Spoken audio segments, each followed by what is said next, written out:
Hey guys, Mike from Conquer Chemistry. In today's video, we'll be talking about how to calculate the mass percent of an element, or also called percent by mass of an element. And this can be calculated by using the equation: the percentage of mass of an element is equal to the mass of the element divided by the mass of the compound times 100%. So the mass of the element you care about divided by the total mass multiplied by 100%. Now let's take a look at two example problems where we have to apply this. A 8.76 grams of unknown sample is found to contain 4.5 grams of oxygen. What is the mass percent of oxygen? So we're trying to figure out the percentage of oxygen by mass. That'll just equal the mass of the oxygen, which it tells us is 4.5 grams, divided by the mass of the compound, or the total mass, which is 8.76 grams. Because there's 8.76 grams in total, 4.5 grams of that, of the 8.76 is oxygen. So, and then lastly, multiply by 100%. Then we plug this into the calculator. 4.5 divided by 8.76 multiplied by 100%, and you'll get 50. How many sig figs should we have? We have 2 sig figs here and 3, so we should have 2 sig figs. 51% oxygen by mass. Next one, what's the mass percent of each elements in NH4NO3? So this is a question that you may get on the exam or in your homework, where you're given a compound and then you just have to determine the element, the percent by mass of each of the elements in the compound. So the first thing we should do is just figure out how many of each elements we have.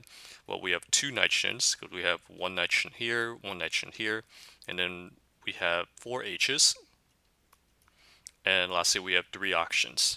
So then we have, the first thing we should do is, or the next thing that we should do is figure out the mass of each of the elements by taking the number of the element and then multiplying it by the molar mass of the element. So this would be 2 times 14.007 approximately. This is going to be 4 times 1.01, and this is going to be 3 times 16. That these are the molar mass of each of the elements. Then let's plug that into the calculator and see. So that'll be approximately 28.014. That's going to be 4.04, and then lastly this will be 48. Add it together, because then that'll give us the total mass of the compound, and that will give us a total mass of 80.054 grams. Now that we have the mass of each of the elements and then the mass of the compound, we can just plug it into the equation. So the percentage of nitrogen will equal the mass of the nitrogen, 28.014, divided by the total mass, 80.054, times 100%.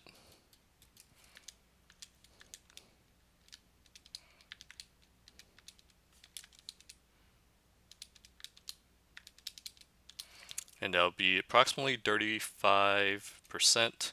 And then percentage of hydrogen, take the mass of the hydrogen, 4.04, divided by the mass of the compound, 80.054, times 100%.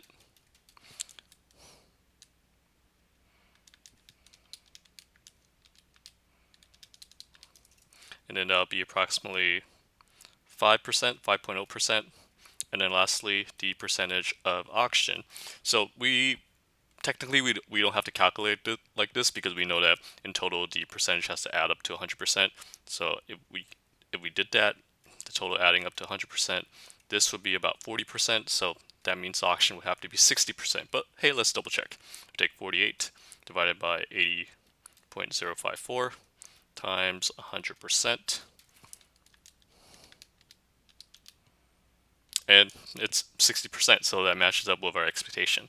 So that's the best way to calculate the mass percent of an element if you're given a compound. Just figure out how many elements there are, multiply the element by its molar mass to get the individual mass of the elements, and then figure out the total, and then just substitute the numbers into the equation. Hopefully that made some sense, and now you feel better about being able to calculate the percentage by mass of an element.